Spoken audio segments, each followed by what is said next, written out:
There we are. So Chairman and members of the Parks and Recreation Commission, this is Executive Assistant to the Director and Staff Liaison to the Commission, Beth Haynes.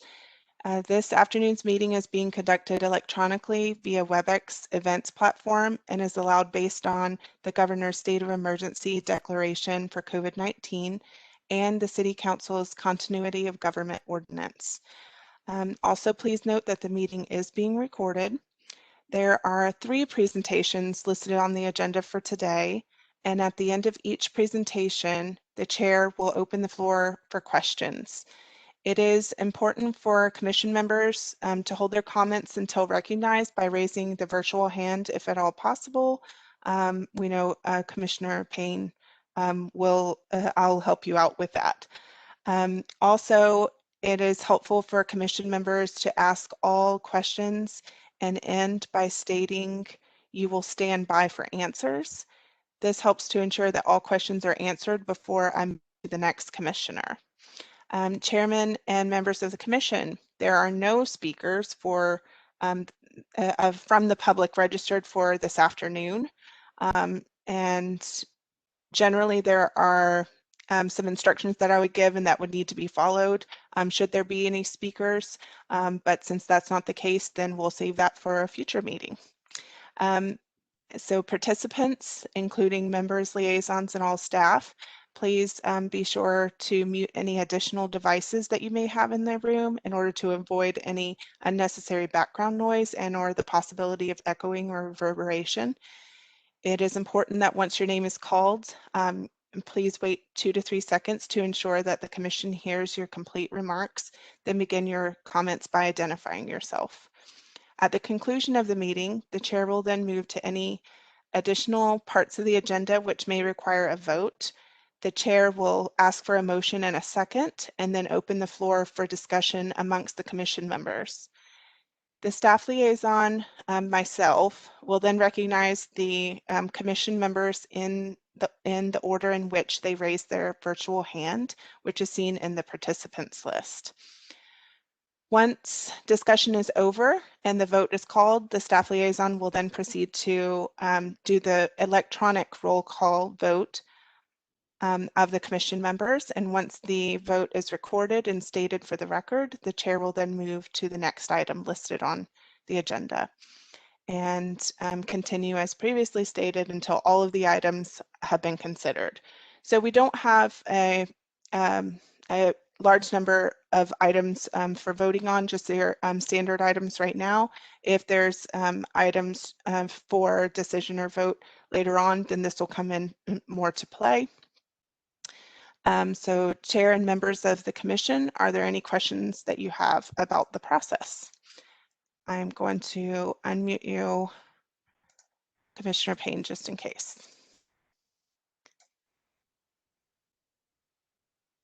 Are there any questions?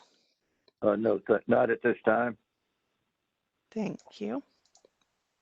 And the other panelists would be able to mute and unmute your mics if you do have any. All right.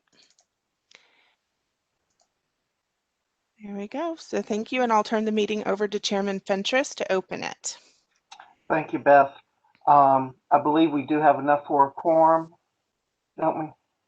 We do. Okay. At this time, we'd like to do a call to order. And thanks everybody for this first virtual meeting for the commission. And let's go ahead and do the roll call at this time.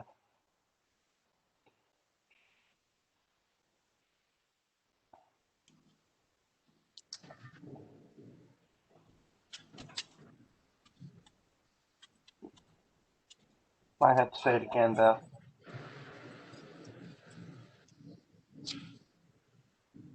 You're muted, Beth.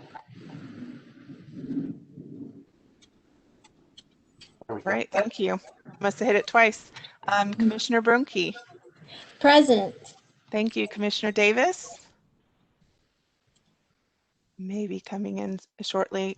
Commissioner Dolan is absent today. Commissioner Ewell. Here. Thank you. Commissioner Felton. Commissioner Fentress. Here. Commissioner Giroux, Commissioner Monaco,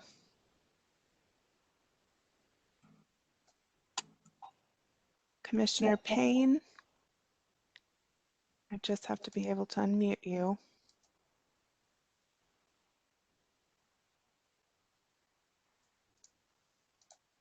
There you are, Commissioner Payne.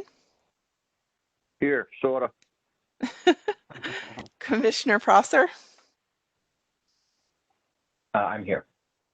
Commissioner Tierney is not available today. Commissioner Tower. Here. Thank you, and Councilwoman Wooten. I think that's all we have. Thank you. Okay. At this time, I just want to make sure everyone had a chance to read the meetings from the January 7th, 2021 meeting. If they did, we'd like to have a motion to approve the minutes. Do we have a motion? Jill has a, do we have a second? Hakeem. Okay. All in favor, aye. Aye. Any nays? All right. Motion is passed for approval of the minutes for January 7th. Okay. Do we have any agenda additions?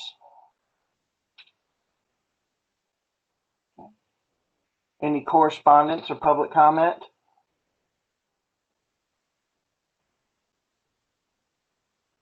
Okay, the old business was going over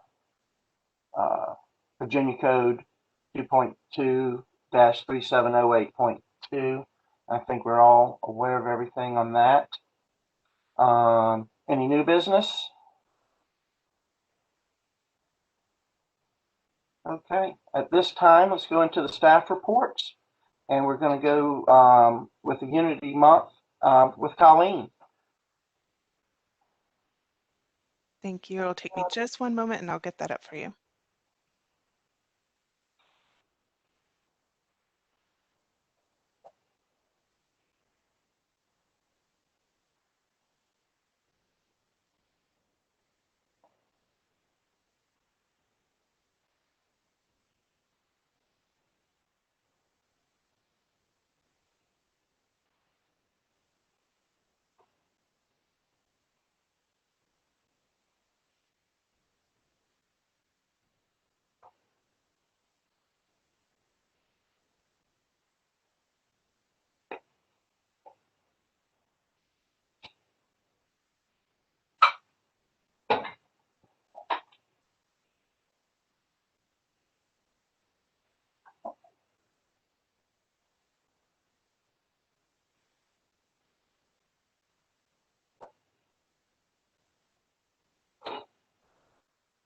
There we are.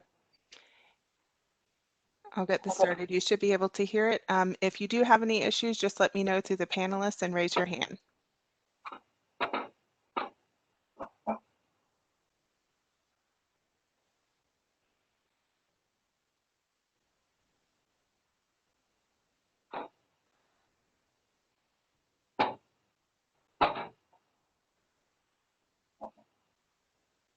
Beth, are we supposed to be hearing something now?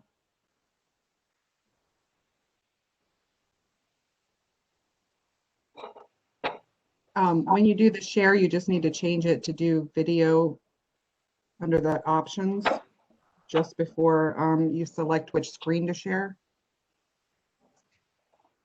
That way we All right, can just hear one it. moment.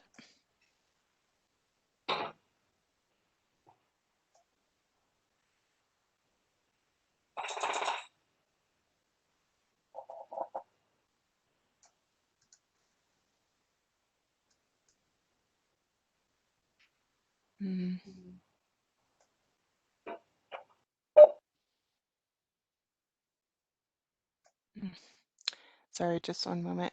It is not optimizing it for video. It's not giving me that option.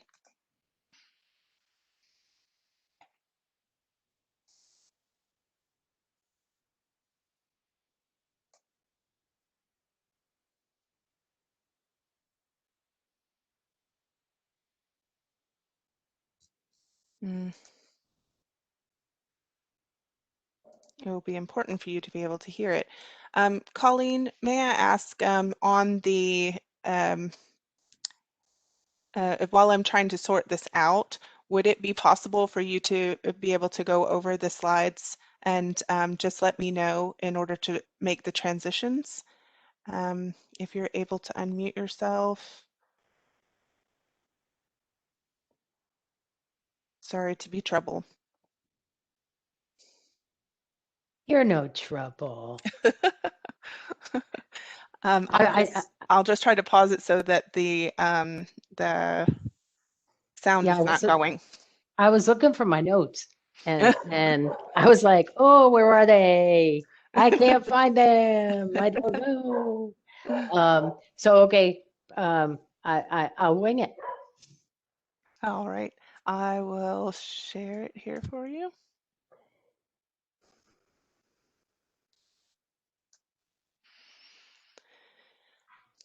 Will this allow you to be able to read it? Yeah, absolutely. Hello, commissioners.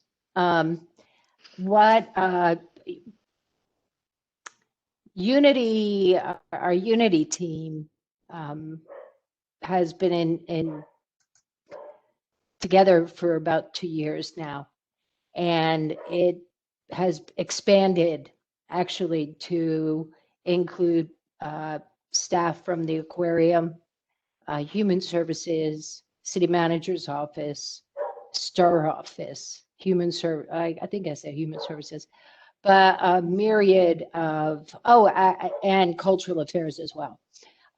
This year, obviously, was a really unique challenge because Unity Week was always kind of a celebration with different activities for kids, for the public. And we just got together and the team decided between COVID and all of the kind of civil unrest that was going on in our city and the country, we kind of took the time to kind of change celebrating unity to really listening and learning. So what we did was we had 3 online conversations to promote unity. The first one on October 11th was growing our LGBTQ acceptance. And how it all worked was the people who registered to attend each session could submit their questions about what they wanted to know about that specific topic. So that's kind of how each agenda was set for each different session. And the first one, we had Michael Berlucci, councilman, and somebody from Hampton Roads Pride, and then our very own Neva White. And they basically shared their stories, answered questions about, how you work with youth and, is there really truly discrimination and what kind of discrimination you might see, and how if somebody encountered a youth who was questioning what might they be able to do. On October 15th, we had one on religion, and it was about Islam and Judaism. And there were about, I want to say, I think if I remember correctly, 14 or 15 people registered and attended. And they talked about the differences, about women and Islam and how women are treated and what their role is.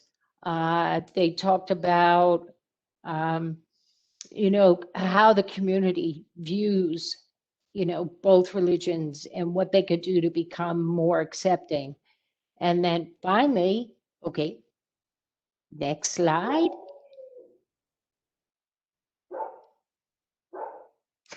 Finally, and this was one we really tried to get going and had to postpone once because our speaker kind of backed out. And finally, on December 1st, we had a conversation about race and solutions for sustainable changes. And you can see up there, these subject matter experts were wonderful and leading the group through the views of Black Lives Matter and what the city can do to become more tolerant and if, so overall, after these 3 sessions, the feedback from the team and the feedback from the participants was really, very positive. And actually, they said, why do we only do this during, 1 week of the year? We should be doing this throughout the year. So the next steps for the Unity Week is actually engaging and involving the city employees. So what we're doing is we're actually going to kind of expand using the inclusion person from HR, the city's HR, and they're Anna Elias Perez, and her goal is to focus on the employees of Virginia Beach. And Brett Gordon, who has been involved and chaired the Unity team since its inception, is going to expand and get more, the goal is to get more community involvement. And yes, we're still going to celebrate Unity Week in October, but the goal is to kind of get more listen and learn sessions throughout the year. So that's really kind of where a Unity Week is now kind of Unity team, and it's really kind of expanding, and I couldn't be more proud to see what's happening with it. So number 2. We started a couple years ago the LGBTQ awareness and inclusion team. We had somebody from the Pride Center come and do a training for us, and I'm really sorry that there's a dog barking in the background. But what we did was actually the goal is to create a more understanding, accepting, and welcoming environment for members. From the team, and these were all voluntary people from our department that stepped up and said, yes, I want to be a part of this. We created 3 sub-teams. One is messaging and marketing, one is training and awareness, and the other one is programming opportunities. And the team is just really dynamic and very excited. Our goal is to do training and awareness for our staff and hopefully roll it out in April, because it's really important that, before we ask about programming opportunities, we really want to make sure the team has the tools and the knowledge and awareness that it needs in order to create the environment we're trying to create. And then finally, last slide, that is our team. And you can see, we did this presentation for our staff, our par excellence. So just trying to get people a part of the group. So if you have any questions, I'd be happy to answer them.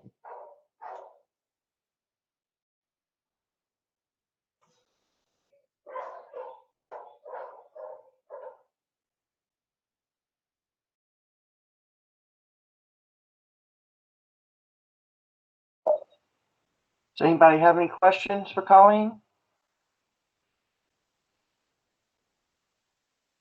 All right, Colleen, thank you so much. I will unmute Commissioner Payne just in case. And I do have, I have Councilwoman Wooten, her hand is raised.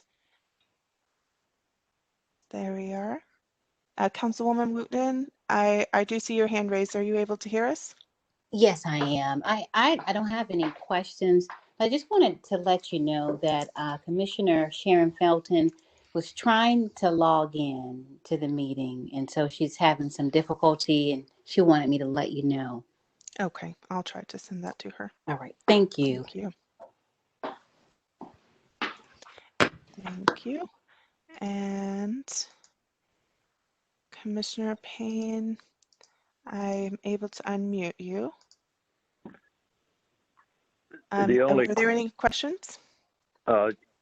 Yes, the only one I had was, I see Unity Month is this month, and then I heard reference to us having Unity Week in October, and I just questioned the difference there. Sure, that's a great question. We started Unity Week in 2017, and it actually is taken from something. It started with anti-bullying, and the whole anti-bullying month is in October. That is celebrated throughout all of the schools. And from there, it just kind of morphed into Unity Week because we didn't want to just stay with bullying. We wanted to expand. So that's kind of how it kind of got its thing. Very good. Any other questions? Okay. Thank you, Colleen. All right, this time we'd like to go to the youth sports and tackle football. Jane? All right. Jane does have a presentation as well, and I should be able to share that. I want to make sure that I can get sound with it. If you will give me just a moment.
All right, I'm going to try to start it from PowerPoint. And please, again, on this one, let me know if you do not hear the sound. Jane, I see you there. Would you be ready to speak on these if for any reason it doesn't work for me? So, Beth, as our wonderful director keeps telling us, it's all about patience, understanding, and flexibility. So, off we go. All right, thank you very much.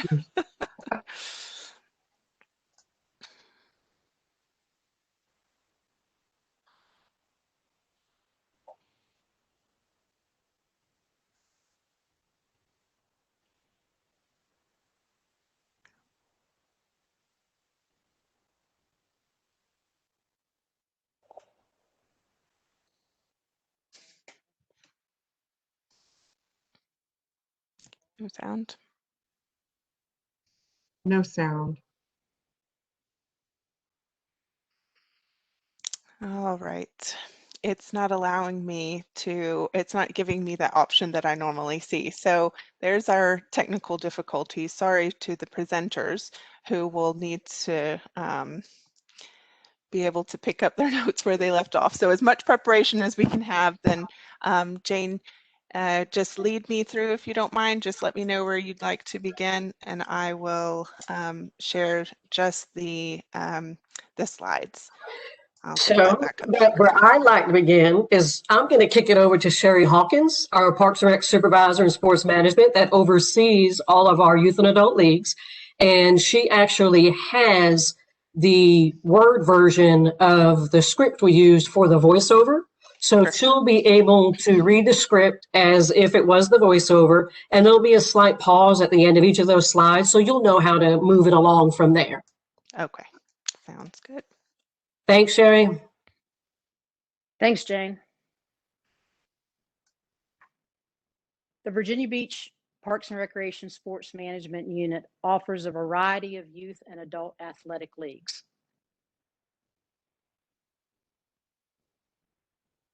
Next slide. We offer adult basketball in the winter and adult co-ed sand flag football in the fall and spring. We also offer adult softball in the fall and spring. For youth, we offer basketball in the winter, softball in the fall and spring, and volleyball in the fall. We had planned to offer, or actually expand our volleyball program by offering an additional season this spring, but delayed that initiative until the spring of 2022 due to the COVID pandemic.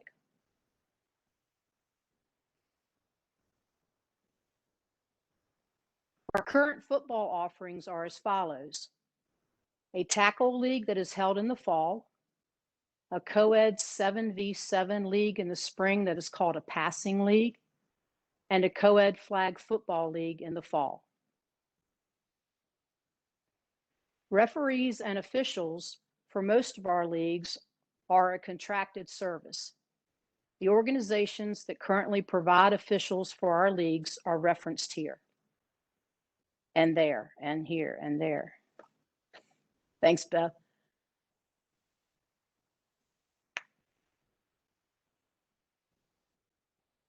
Participation in city-sponsored tackle football leagues ages 10 and up has declined by over 60% in the past decade.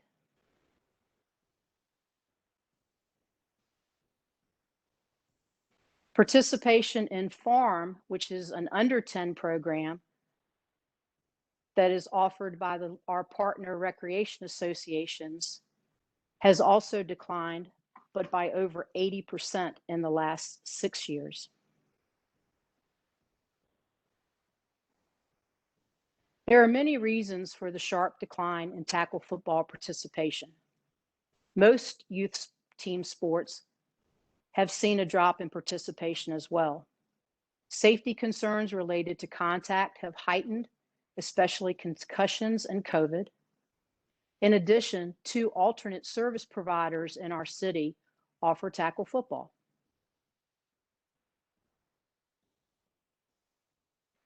Recognizing this downward trend in tackle participation, we held 2 youth football summits. As a result of those meetings, Parks and Recreation began offering 2 alternate programs. Our Spring 7v7 Passing League has seen a 122% participation increase, and our flag football program in the fall saw a 367% increase since the inception of the program. The city is responsible for providing officials, security, and medical service for those tackle games. The recreation associations must recertify helmets and equipment to maintain safety standards and provide liability insurance, of which few companies are willing to cover tackle football.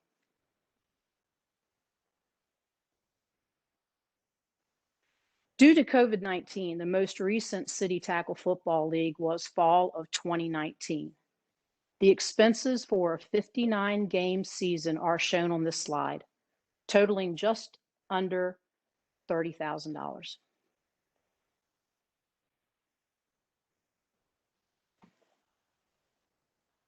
In fall 2019, the city collected $3,895 in revenue from our partner associations.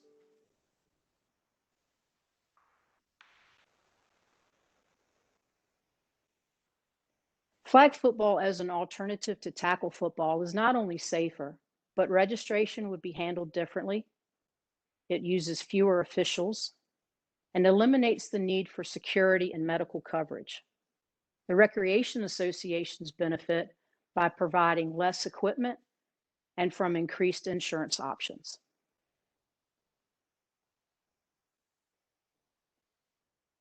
Alternatives to tackle football are allowing more females to participate in the sport. Both nationwide and local data support this movement.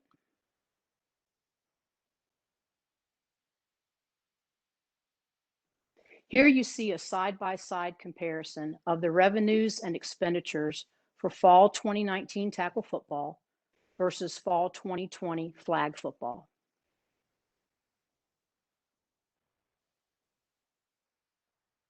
In closing, we feel that the information presented clearly shows that redirecting resources from tackle football to low or no contact alternatives provides a safer program that reaches more youth and allows for increased inclusion and diversity. Should you ever have any questions about sports management's programs or services, we provided our contact information on this slide. Thank you for your time today. We appreciate any input that you have regarding this information, and we'll be able to answer any questions at this time. Thank you, Sherry. Anybody have any questions?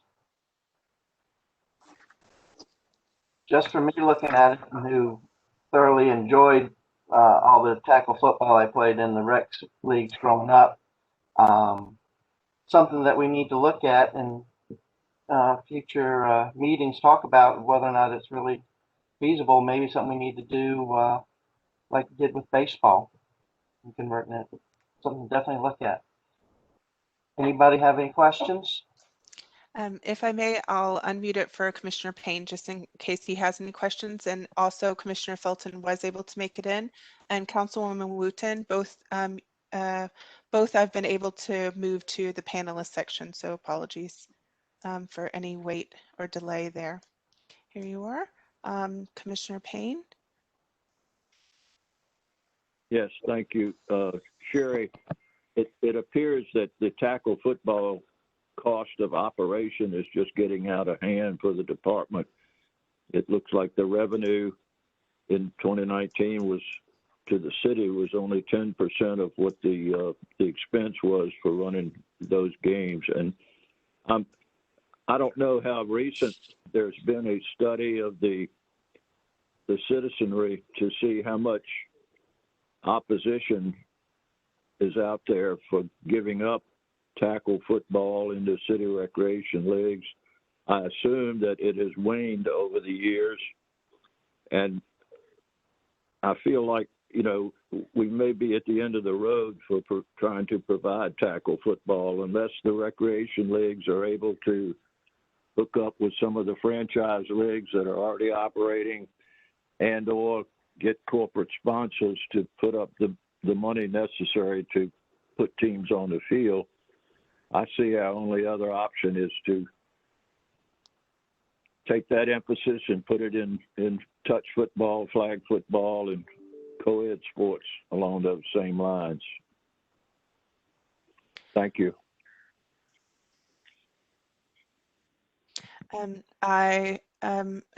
Let's see. Director Kirschman did let me know that he would like to speak. There you are. Unmuted. Thanks, Beth. I see that Councilwoman Wooten has her hand up, so I'll defer to her first, if that's okay. I'm so sorry. It's still up from last time. I apologize. Please proceed, Michael. Sorry. Okay, no problem at all. So yes, this is one of those constant evolving challenges for park and recreation departments around the country. And that is that for whatever reason, you know, recreational trends change over time. And one of the trends we're seeing is with a core sport offering, and that is football. As Sherry eloquently said during the presentation, there's a lot of reasons for it, reasons that we are outside of our ability to address. Parents do not feel comfortable with youth playing tackle football, the risk of injury and the renewed emphasis on lifelong injuries as a result of concussions is certainly taking center stage. And I think that's why a lot of our other alternative sports like the 7-on-7 passing league and flag football are doing so well. More people can play them. There are far less safety concerns. And so we're seeing a shift here in Virginia Beach that matches national trends. Tackle football for youth is really on the way out. It is the department's belief that we should divest ourselves of youth tackle football. And with our limited resources, And by that, I mean staff. Our number one resource is staff time. There's just so many hours in a day, so many hours in a week, what we can offer. And, when we were growing up, when I was growing up, there was pretty much 4 or 5 sports you could play.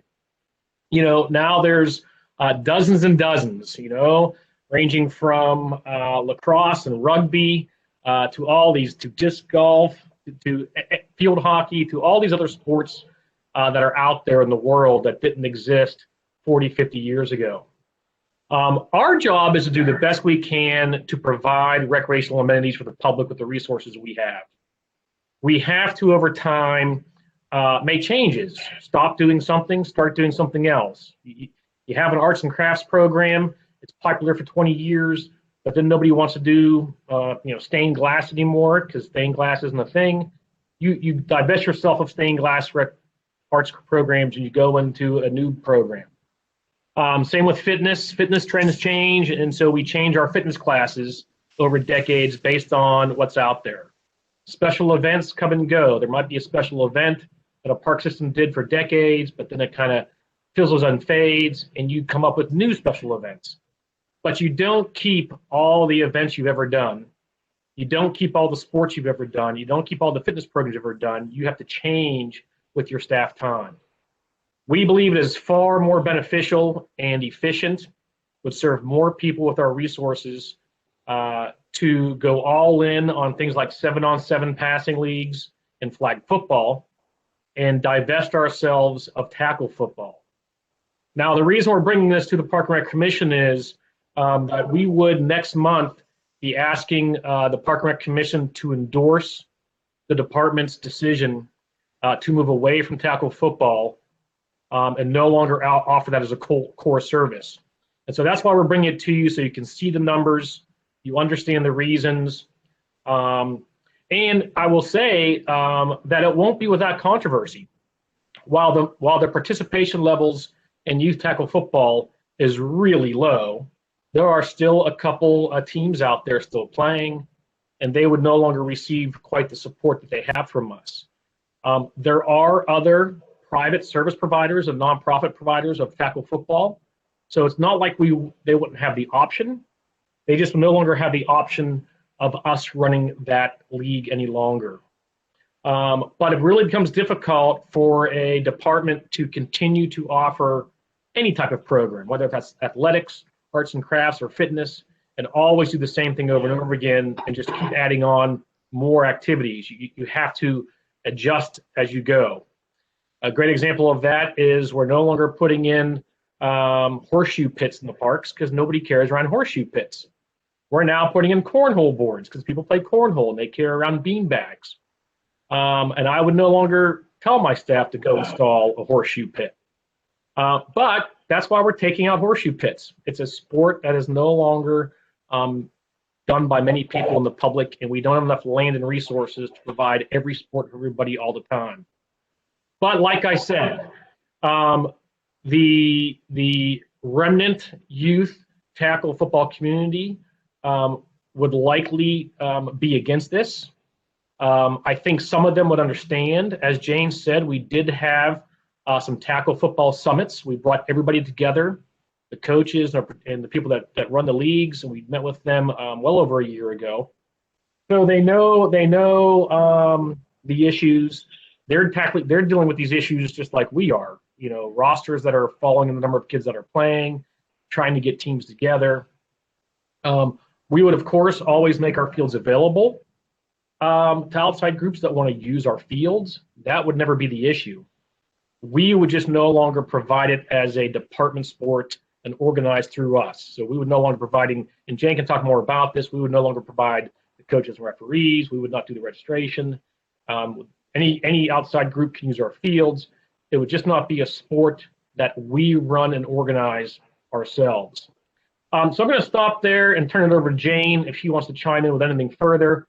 But we did want to bring this presentation to you so you could see it, have a month to digest it, think about it, and then we can bring it back up next month for your potential consideration.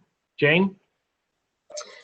Thank you, Michael. So as Mike said earlier, this is very similar to what our department decided to do a handful of years ago with baseball. Our department used to run baseball and took a look at other providers within the city, and we no longer run the baseball. And if you drive past any field, you're likely going to see a baseball group out there. So it did not go away. There were plenty of other service providers, and that's exactly what we would suggest doing with this.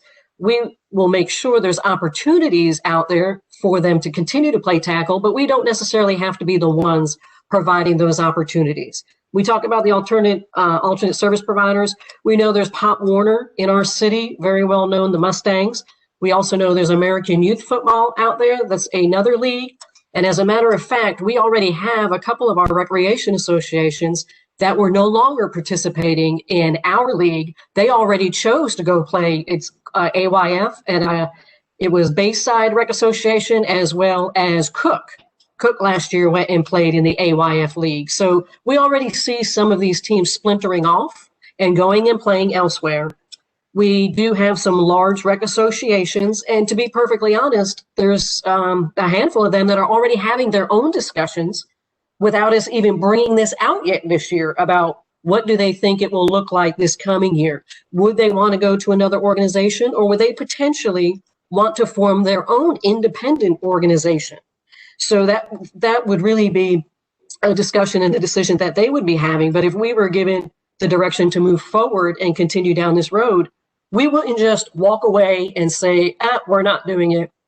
You have to go find somewhere else. What our plan would be is to bring the participants of our rec associations back together for another summit, talk all this through, gain insight from them, and moving down the road, bring back in AYF and Pop Warner and help them with those discussions on what it would look like transitioning them into their leagues. And as Michael stated, when it comes to fields, they are assigned the elementary school fields right now for their practices, so we can continue doing that without an issue. Sherry, if I've missed anything that you would like to chime in on, please feel free.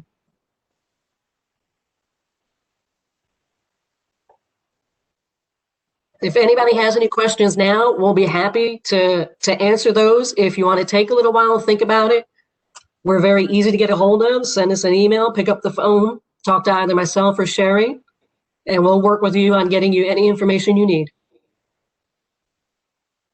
I do have today's presentation as well to share, and that will be sent around to all commission members within the week. Hello, Jane. This is Sharon Felton, Commissioner. Just want to make a statement to you, Michael. Michael has made a good assessment that he's right. There are a few teams that are still out there that's coming from the most, can you hear me? Most, the less represented population. I am glad that you all are being thoughtful in your measurements and keeping the door open for them to come and talk with you concerning their position, and especially allowing the usage of the fields or the play areas that they can use. You're right. When nothing is as if it's not efficient or it's not sufficient or sustainable, we do have to make a change in what we do. But that you are still thoughtful in your alternatives and your options, and knowing that other groups are still out there trying to make it happen. I just want to say thank you for all that you've done, and I'm looking forward to having further conversation with you, Michael, on this situation. Thank you so much. Thank you, Sharon. I have a comment, Darlin Payne. Yes, sir. I thank you, Jane and Sherry. Thank you for that presentation. There's one other suggestion that the department might look into, and that is being a conduit to offer clinics at different times during the year for those that are interested in getting special training in football for the younger kids. Aside from having organized leagues and games, we've got enough talent in the area that we could call on to assist in giving clinics to these young people so that they could learn the arts and get the experience of tackle football so that they at least have something going for them by the time they get into school and become eligible for school ball. Yeah, excellent suggestion, and we absolutely can look into that, and not just out of sports management, not speaking for all of our staff and rec centers, Michael, but I think we could really partner with some other team members in the rec centers to make it happen in different areas of the city rather than pulling everybody all to one location. So we could definitely look into that. Correct. Thank you. Thank you, Garland. And Jane, one other question, just so that everyone will understand. So each player pays a fee to each team. So when you look at the revenue that's brought in from football, each team only pays the $225, but each player might pay $120 to join the team. Great question, Mike, and thank you. I didn't clarify that earlier. That's exactly right. When it comes to the tackle program, and this is the way a lot of the youth sports had been historically, each recreation association, we have 13 partner recreation associations, but out of the 13, there was only a total of 7 who put forward a team. And they pay an individual registration fee, the participants do, to the rec association. The rec association forms the team. They bring a team to us, register a team for that $225, $235. So that's where our revenue comes from. When we began implementing our flag football league and the 7v7 passing league, we do individual player registration. So we, as a unit, as a department, have each individual register themselves through our ActiveNet system. Our team members put them on a team. They form the team. We get the volunteer coaches, and we have our staff officiate those games. So that's why there's a big difference in the way that's done. Thank you. Just wanted to bring that up so when we start talking about it, everybody kind of understands the whole dynamics of how everything's put together. All right. Thank you so much. Do we have any other questions? Thank you, Jane. Thank you, Sherry. Thank you so much. Thank you, everyone, for letting us talk. Okay. Our next one is the Princess Anne Athletic Complex cell tower plan, and that's from Chad.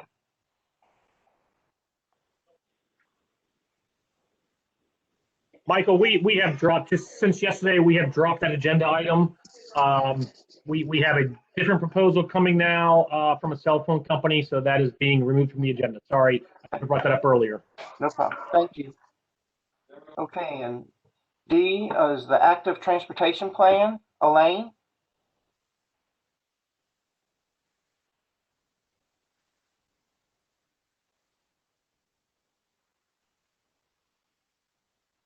There we are. Elaine is on with us. Just let me know if you're not able to unmute. I can help you out. And I'm just getting the presentation up and ready for you as well. Okay, can you hear me? Yes. Okay, great. Well, while Beth is pulling it up, I'll just say good afternoon, Commissioners, Chair Fentress, and Vice Chair Davis. My name is Elaine Lynn. I am a planner in the Planning, Design, and Development Division of the department, obviously. And my work is for active transportation. So thanks for having me here today. And the purpose of my presentation is to kind of showcase the hard work that staff, stakeholders, BTAC, and the citizens of Virginia Beach have put into the development of the draft City of Virginia Beach 2021 Active Transportation Plan. And thanks, Beth. You can leave it on that slide and I'll let you know when it's time to switch. As you may know, the plan is the Bikeways and Trails component of the City of Virginia Beach Comprehensive Plan. And for those of you that do not know, here's your Planning 101 lesson for the day, I guess. By state code, each jurisdiction must create and maintain a comp plan. And the statute states that the comp plan is a planning commission document to be adopted by City Council as the authoritative master planning document that ultimately supports and provides reasoning for the zoning ordinances for the city. And Parks and Recreation Department holds two pieces of the comp plan, the outdoors plan and this Bikeways and Trails plan, which is my responsibility. So last month, this draft plan moved through Planning Commission on the consent agenda for recommendation to City Council for adoption. And just a couple days ago, I briefed City Council with the 12 slides you'll see here. And in 2 weeks, the plan will again appear on City Council's agenda for a public hearing and an anticipated vote in favor of adopting the active transportation plan as the update to the 2011 Bikeways and Trails component of the comp plan. So we replace that 2011 version. So my apologies to Councilmember Wooten and other leaders who are going to hear this presentation twice in the same week. You can switch slides now. Beth, please. The active transportation plan was developed through the cooperative efforts of Bikeways and Trails Advisory Committee, various City of Virginia Beach and regional departments, citizens, City Council appointed committees and commissions, and our consulting team from Tool Design Group. Virginia Beach has a long history of active mobility. This really cool picture on the right is actually from July 4th, 1938. And you can see the pavement markings to the shared path that reads "for bicycles only." On the left of the slide are the 5 main chapters that you'll find in the plan. On the cover slide to today's presentation, there is a link to the whole plan. It's found on the Bikeways and Trails website also, if you really want to do 133 pages worth of light reading. You're welcome to it, but I'll try to give you a good overview. This mobility plan has been developed through an analysis of existing conditions, a review of local and regional existing planning documents, extensive outreach to community members, identification of areas where the walking and bicycling experience in Virginia Beach needs improvement, and the development of a network of recommended pedestrian and bicycle routes, as well as recommendations to improve safety at key intersections throughout the city. Next slide, please. As part of this study, thank you, we took a look at local trends to answer how does Virginia Beach rate. The metrics we used compared national peer cities and other Virginia cities and include index ratings that really didn't speak too favorably about our current bike and ped accommodations. Walk Score is an index that rates the walkability of cities on a scale of 0 to 100, and Virginia Beach was given a walk score of 32 and a bike score of 44. This classifies our city as car dependent, meaning most errands require a car, and somewhat bikeable, meaning there is minimal bicycling infrastructure. Places for Bikes is an organization that scores communities nationwide for bikeability. Virginia Beach's 2020 city scorecard rating is 1.3 out of 5. We scored poorly in all the 5 categories of ridership, safety, network, reach, and acceleration. Our 2019 application for a bicycle-friendly community rating from the League of American Bicyclists awarded bronze to Virginia Beach for average to acceptable ratings. The most notable differences in similar communities that scored higher and received silver ratings included silver communities have a total bicycle network mileage to roadway network mileage of 48%, but Virginia Beach, we only have 14%. They also have a bike program staff to population ratio of 1 to 78,000 versus 1, that's me, to 450,000 population. And silver communities budget 11% of the transportation budgets to bicycling. And although many City of Virginia Beach public works roadway projects do include bike and ped improvements, I think it helps for comparison to note that our capital improvement programming appropriated to date totals have allocated only 0.75% versus this 11% of total roadway improvements funding for bike and ped.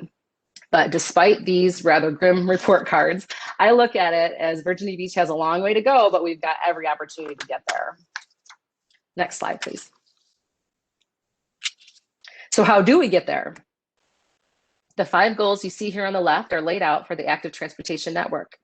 Each of these goals relates to the City of Virginia Beach's broader goals, as well as feedback received from the public during the community engagement process, which included a 50-person stakeholder team, the Bikeways and Trails Advisory, regional representatives, and a public input survey and an online interactive map, providing a platform for our community to provide feedback on specific information about important desired routes, network gaps, challenging crossings, and informal connections.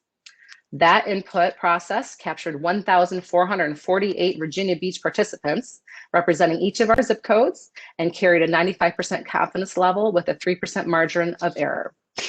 So in summary of what the survey results produced is that survey respondents felt the active transportation in Virginia Beach was disconnected, limited, and unsafe. Citizens want more walking and biking facilities away from vehicular traffic. Stakeholders said they want better east-west access across the city and pointed to the former Norfolk Southern Railroad corridor, which has been master planned actually in the Parks and Rec departments. Again, council adopted Bikeways and Trails comp plan portion since 1981 actually. And city north-south connections over and under I-264 was also identified. And I just wanted to point out too that our citizens do continue to speak out for more and better bike and pedestrian facilities. In 2020 alone, I received over 30 emails. This is in addition to phone calls requesting more and better network so that people of all ages and abilities can walk, run, bike, and roll safely to their destination.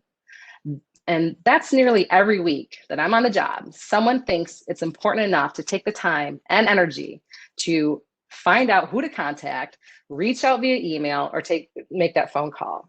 There is a growing demand for more and better walkability and bikeability in our community. And I think it's important for leadership, invested folks like you to know that.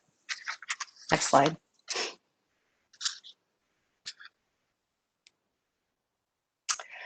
Following community engagement and goal development, the proposed network was created.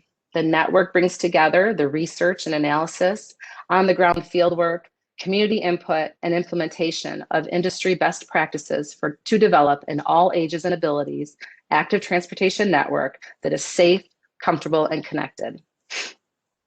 Demand analysis, community interest, and bicycle level of traffic stress were all studied as part of the development of the network. Next slide, please. Bicycle, pedestrian crash density, and high crash intersections were also analyzed to identify and overlay the locations according to VDOT, the Virginia Department of Transportation, with the highest crash densities in the years from 2011 to 2018, and 38 of the most critical intersections in need of improvements that are key to network connectivity. Next slide. Each corridor within the network serves different communities with different characteristics, and as such has a unique purpose as well as distinct challenges. The active transportation network consists of 3 proposed components that make up the proposed networks. They're core city network, local connectors, and neighborhood routes. The core city network forms the centerpiece of the city's pedestrian bicycling network. These routes fill gaps between existing facilities and provide a safe, comfortable experience between the city's most significant destinations. The spine of the core city network is the proposed Virginia Beach Trail within the former Norfolk Southern Railroad corridor. The proposed network is further dissected by proposed facility types to detail specific infrastructure, including shared use paths, side paths, protected bike lanes, regular bike lanes, and recreational routes. Next slide, please.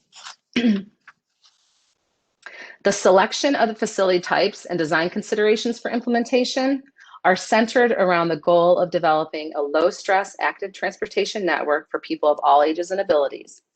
2 important considerations that affect the safety and comfort of people using bike ped facilities are the volume of traffic on a given road and the speed of vehicular traffic. Research shows that as vehicular speeds increase, the risk of fatality to the pedestrian increases exponentially. This knowledge aided in the selection of the types of facilities described in the last slide that are appropriate for different roadway conditions. Next slide, please.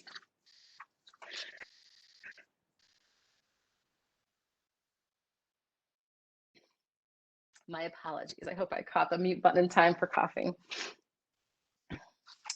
New to the City of Virginia Beach Bikeways and Trails planning initiatives is the addition of taking a look at our vast waterway system through the lens of blue ways for transportation and ecotourism. With sea level rise and ongoing risk of repetitive loss, never has there been a more appropriate time to enhance our commitment to learning to live and cooperate with the water. Blueways are water trails, much like greenways are land trails. Blueways and greenways are typically long enough to be designated as travel routes for either transportation or recreation. Greenways are identified within this plan as viable solutions to mitigate recurrent flooding in the areas of town most vulnerable to repetitive loss. The plan's recommendation is to promote partnerships between public works stormwater projects and a more robust bike and ped network, which can be deployed alongside green infrastructure, flood mitigation efforts, and improved stormwater management. The Blueways map is created as part of the Active Transportation Network to highlight primary and secondary waterway networks, waterway access points, and potentials for water taxi routes that best promote water navigation as a reliable mode of transportation. The map also identifies specific potential multimodal points of interest and intersections that may accommodate a land to water connection. Next slide. The plan also includes performance measures to evaluate the success of the plan. This ability to measure progress will help staff maintain the pedestrian and bicycle network while allowing the City of Virginia Beach to communicate its benefits to the public. The measures align with the project goals agreed upon at the outset of the planning process and contain measurable performance indicators. Some of these indicators are listed here and are measured year by year, while others are projected over the next 25 years as long-range projects to be accomplished by the year 2045.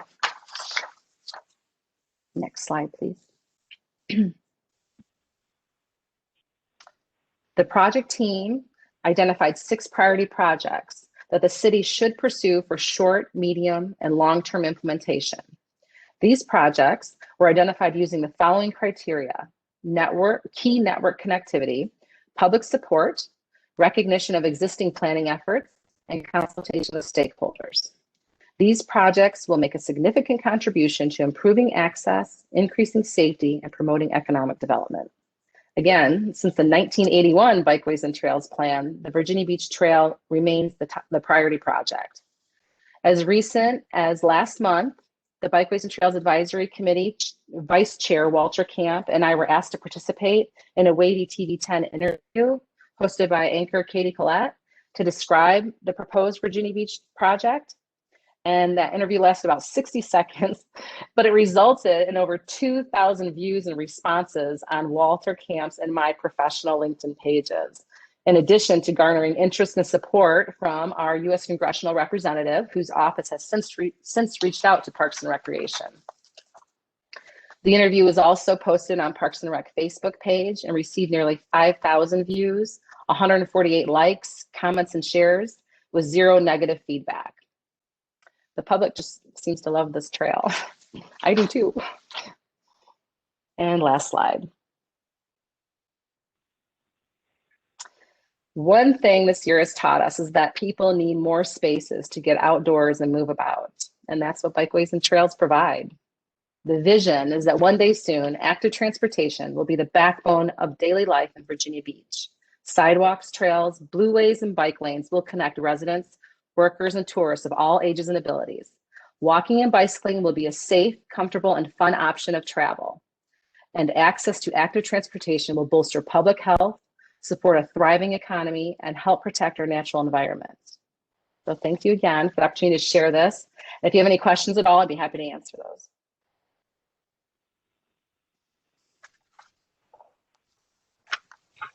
Anybody have any questions? No question, but I was going to say that it was a very good presentation. I've heard a lot of people who agree with that around my community. Thank you. Appreciate that. Good feedback. And hi, good afternoon. I wanted to tell Ms. Lynn, thank you very much for the presentation. I really appreciated when you gave the presentation on Tuesday to council, and I think I learned just a bit more. And so I just want to reiterate the accolades that you received on Tuesday. very much appreciate your work and the work of the committee, and just appreciate all that you all do to keep us informed of what the citizens want and how we can improve what we're doing in the city. So thanks again. Thank you very much, Councilmember. Thank you, Elaine. Go ahead. Thanks again, Elaine, for that presentation.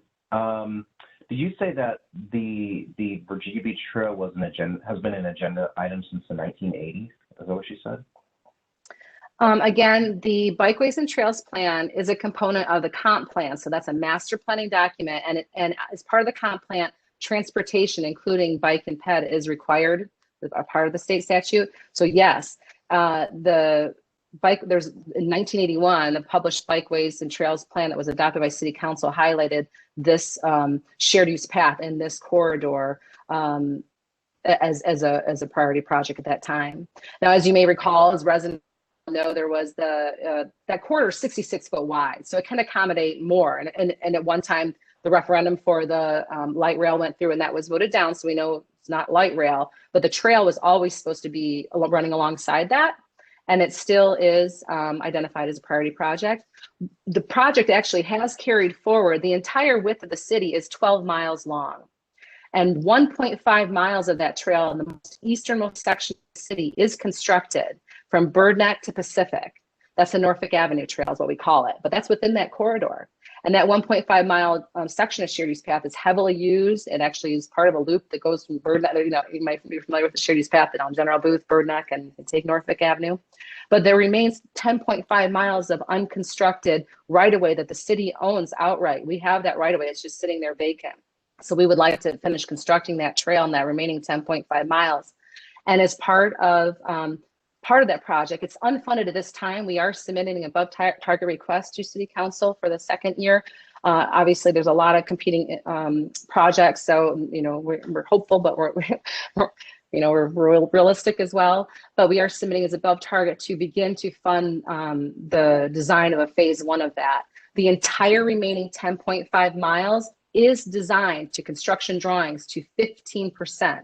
That's enough to go for grant applications. And I did apply for a build grant, which is a US DOT grant in summer of 2019 to fund a $12 million phase one, which included pedestrian flyover independence and all that.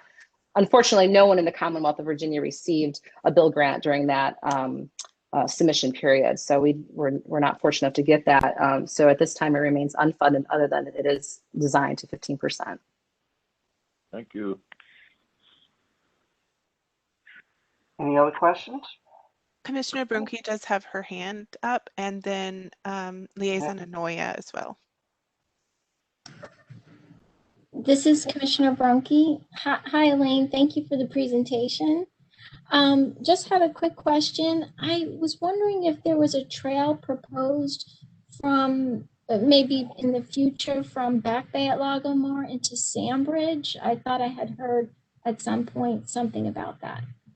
Yes, actually, there was an independent study done for that through actually my predecessor in this Bikeways and Trails position, but no longer is that the plan. What it's actually a plan for is Public Works roadway project. It is an approved and I believe, I don't want to misspeak, I was going to say approved and funded, but it's at least approved Public Works project. It's Nimble Parkway Phase 7B. And that will extend from where Nimble Parkway ends through that right away and connect to Sandbridge. It's a fantastic project, and that will be a roadway project that will also include a shared use path of some sort of bike and ped facility separate from the road. So it's a really exciting project. It's not a cheap project, but I believe it's a few years out in the works, just waiting for full funding, I believe. Public Works can let you more about that. If you want more information, I'd be happy to forward that on to you, Commissioner. Nick, did you have a question? Yes, Elaine, thank you for your presentation, and I was happy to see about the flyover that's showing on the plan. I'm sure Walter Camp, when he was on the Parks and Rec Foundation with us, we had started trying to get a funding started, a grant, anything. But I just want to let you know that the foundation itself is trying in whatever terms that we can do.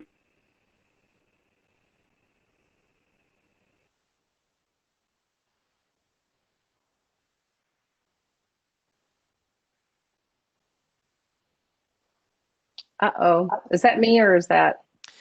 No, it looks like No, it's okay. due to low bandwidth. He may come back in. It's just the signal gets lost. Yeah, I'm sorry, Liaison Anoya, we weren't able to hear just about the last 10 seconds due to low bandwidth. If you're able to repeat it. Okay. Yes, said Elaine, I'll be happy to get with you and Walter Camp so that we can.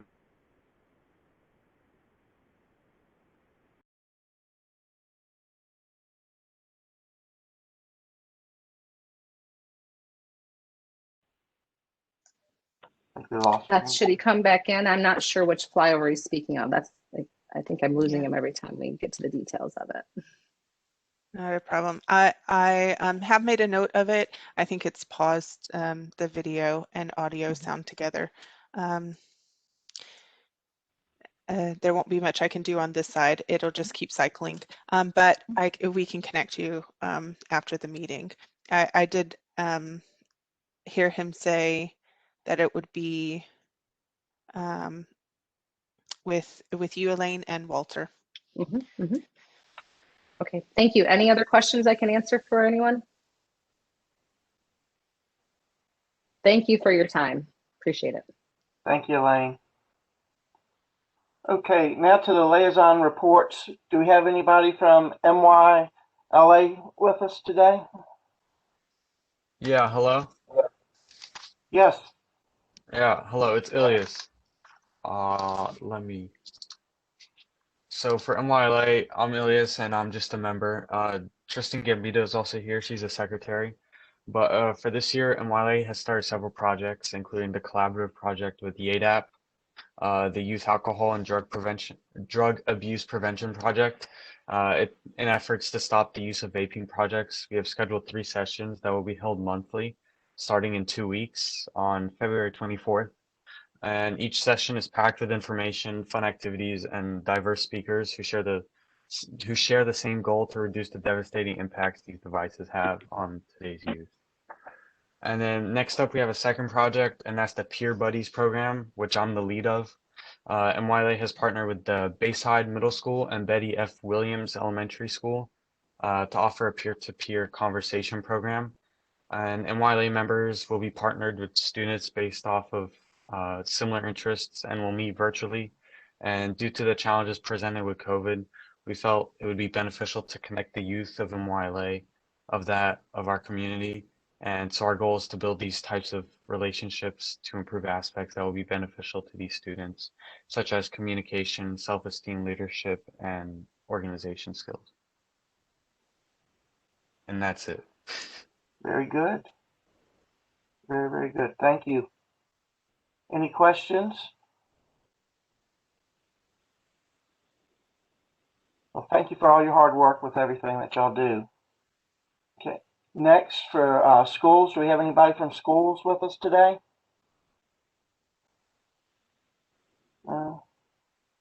Is Captain Harris with us today for the police? No, he's unable to make it there due to a police meeting today. Councilwoman Wooten, how are you doing today? Well, I'm doing well. Thank you for asking. How are you? Doing good. Good. I didn't have anything particular to report, but I'm happy to hear of the progress of the different departments. And certainly if you have any concerns or requests that you need, please feel free to let me know. Reach out to me. I'm happy to help. Thank you very much. Is Nick able to get back on?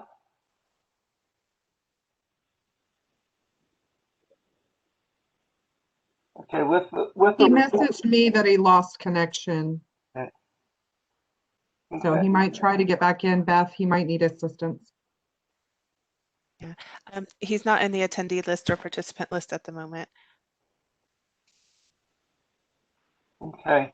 With the foundation, just to let you know, we did election of officers, and we have a few new board members on the foundation. And right now, our goal with the foundation is trying to come up with some more creative ideas to generate some revenue to help the Parks and Rec department. Just wait and see what happens with COVID, so that way we can get things rolling again. Hopefully, we can do Party at the Pier this year and have a little bit of fun. Okay. Now, Deputy Director Dibler, are you with us?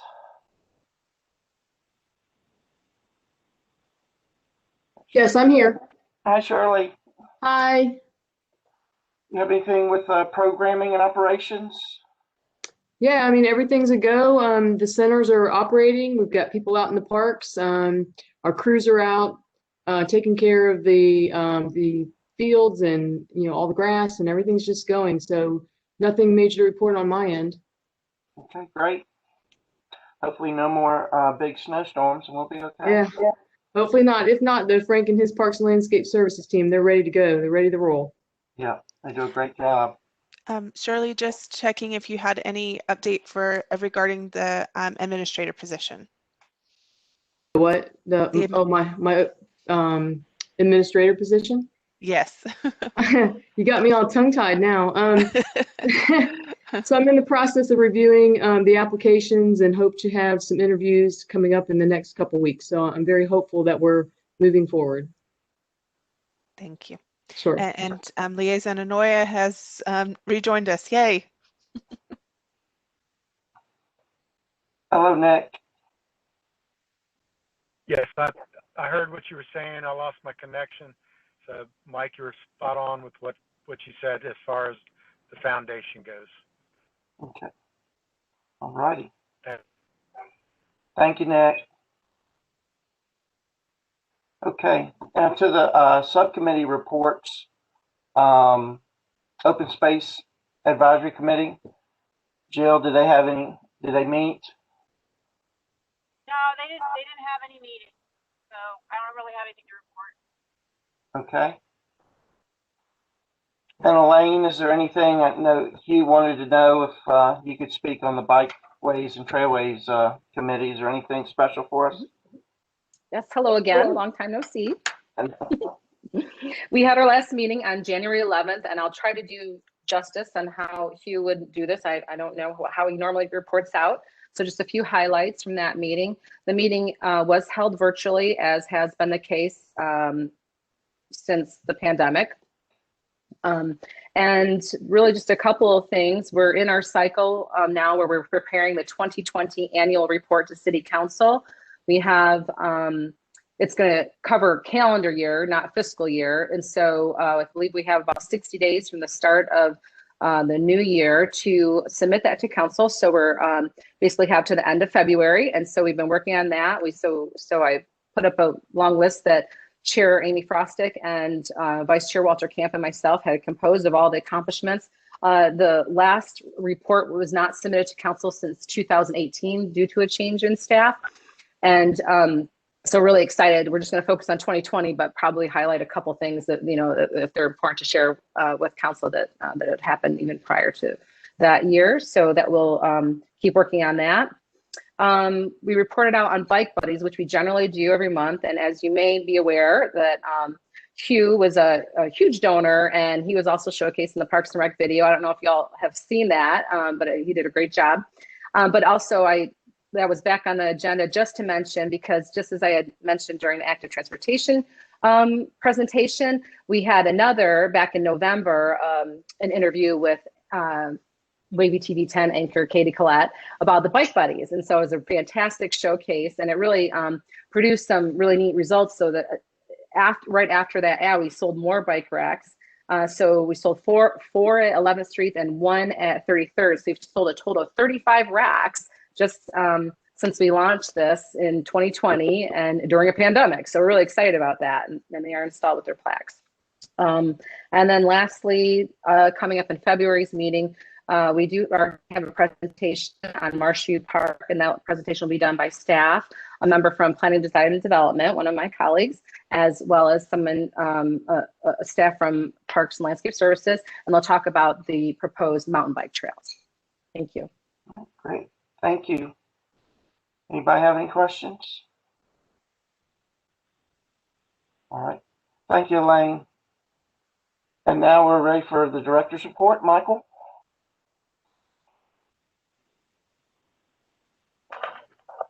Thanks, Mike. So really, we've already talked about the youth tackle football proposal, and we'll bring that back to you next month. The only thing I wanted to update the commission on is, as Shirley said, all of our operations are in full steam right now, basically under all of our different modified conditions due to COVID, but things are moving along fairly well, both out in the parks and in the rec centers. I will say, when it comes to COVID, like all other city departments and the community at large, we are seeing increases in staff testing positive, which does have an impact on operations, of course. When you lose a staff person, they're out for 2 weeks because they have to quarantine and isolate. We are, I get updates almost weekly in terms of the numbers, but just to recap, we had about a total of 4 positive employee cases in the time frame of last March to this August. So if you look at about an 8-month, 7-month time frame, we had about 4 cases. Just in the past 2 months now, we are over 50. So you will see that the amount of staff that are testing positive really mimics what's happening in the community at large. So that is a concern. It's mainly people bringing it, they get it at home. The holidays were a big factor. We have had 1 or 2 cases where an entire work crew goes out, where there may have been some spread amongst the work site because they are in close proximity to each other. That's, of course, very hard to prove, but it certainly looks evident. However, 90–95% of all of our cases are somebody got it from home and then has to stay out. So again, I would encourage all of you, just like I encourage staff and with all of our operations, to continue all of the CDC guidelines and the safety protocols. That's one of the reasons why now all the committees are going to 100% virtual. Even if we have 2 staff that are still working in a building and they are in the offices right next to each other and they need to meet, we're saying please call on the phone or meet virtual, even if you're 20 feet away. There's no need to go over to that office and meet in person. Even though you'll both be in face coverings and 6 feet away, there's just no need to do it in person if you can do it online or over the phone. So we're making all those encouragements, of course, with social distancing, mask coverings, washing hands, etc. We have also really stepped up in terms of this department assisting with the citywide initiative in terms of vaccination. So as you probably know, the Department of Health has propped up a point of distribution at the convention center. That is the main site. Centera does theirs. The city has propped up the convention center as our main vaccination site. It is all hands on board. City Council has made it very clear, as had the city manager, that this is the top priority for this city. And we are supporting that effort. Really, they need hands, they need bodies to assist. For every 40 people that they have injecting arms, they need 100 people to assist. Crowd control, screening people, bringing people in wheelchairs that have mobility challenges, running to get supplies to the people doing the injections. They just need that kind of very basic staff support. All the city departments are participating, as is Park and Rec. So we are sending staff to help work all shifts. Right now, they're doing about 3 days a week at the convention center from about 7 to 7. That's about a 12-hour day with really 2 7-hour shifts. Each shift needs 100 people to volunteer being city employees doing it as part of their job. And so we are diverting and reassigning staff from our various operations. And that will and is going to impact our services. And that is also okay. We've made it clear, and City Council knows this, and City Manager knows this, that we will assist all that we can, even at the expense of a project being delayed or a city service being impacted. Last week, we actually closed down 2 rec centers on Saturday and sent those staff to assist with the vaccination efforts on that Saturday at the convention center. That's how important this is. We will be slightly impacting services to assist with this most important city initiative. And I will just tell you that I'm hearing a lot of reports from staff that are going to work those shifts. They tell you to wear comfortable footwear. You're on your feet for 7-8 hours. I saw one employee post that, they got their 15,000, 16,000 steps in, but it was one of the most rewarding experiences of their life to be down there assisting with this initiative, something that is historic in scope and nature, that is all city departments helping out. People feel really, really good about seeing people come into that convention center, maybe a little scared and apprehensive, and leaving so thankful for all the city staff and everything that's going on and how well it's being run and operated. So that is going on right now, and that is not a 1-day, 2-day, a couple week initiative. This will be going on for quite a few months.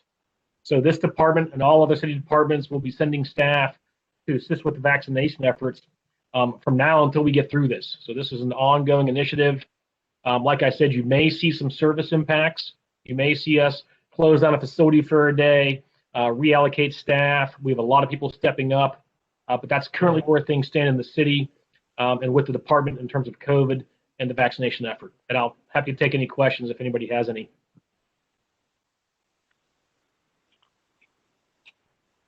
Any questions? Thank you, Michael. Staff always pitches in wherever they need them, don't they? You got it. Okay. At this time, does anybody have anything for good and welfare, anything they'd like to talk about? Well, I just wanted to say one other thing. This is Councilmember Wooten.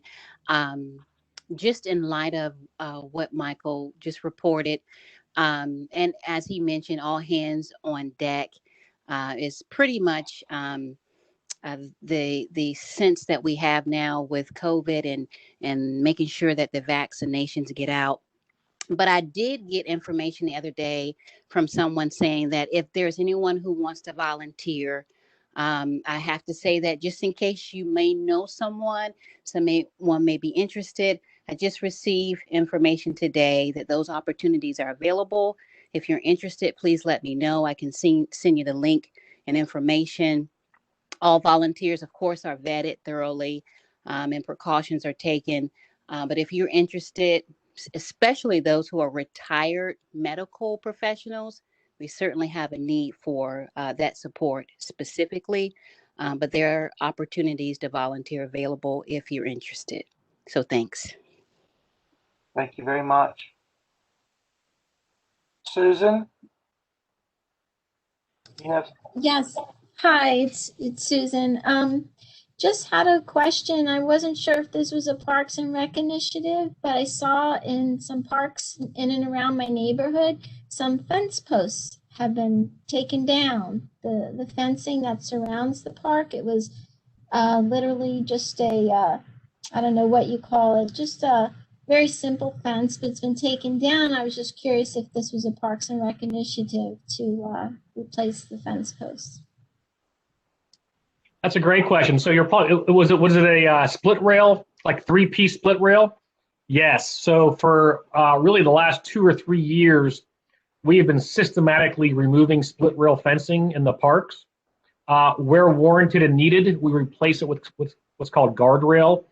More expensive, but looks a lot better.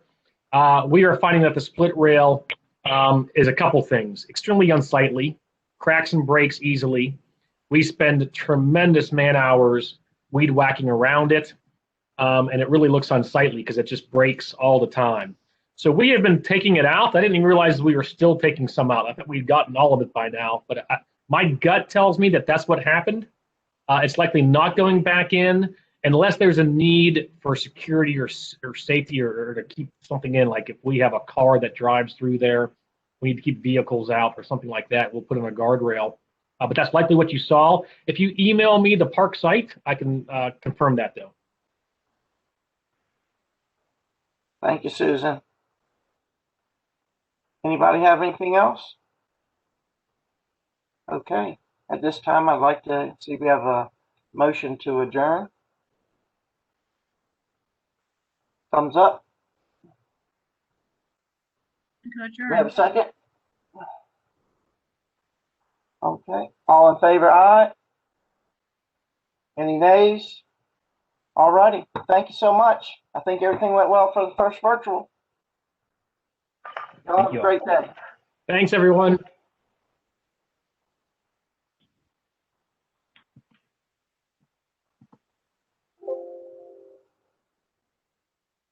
Thank you, everybody.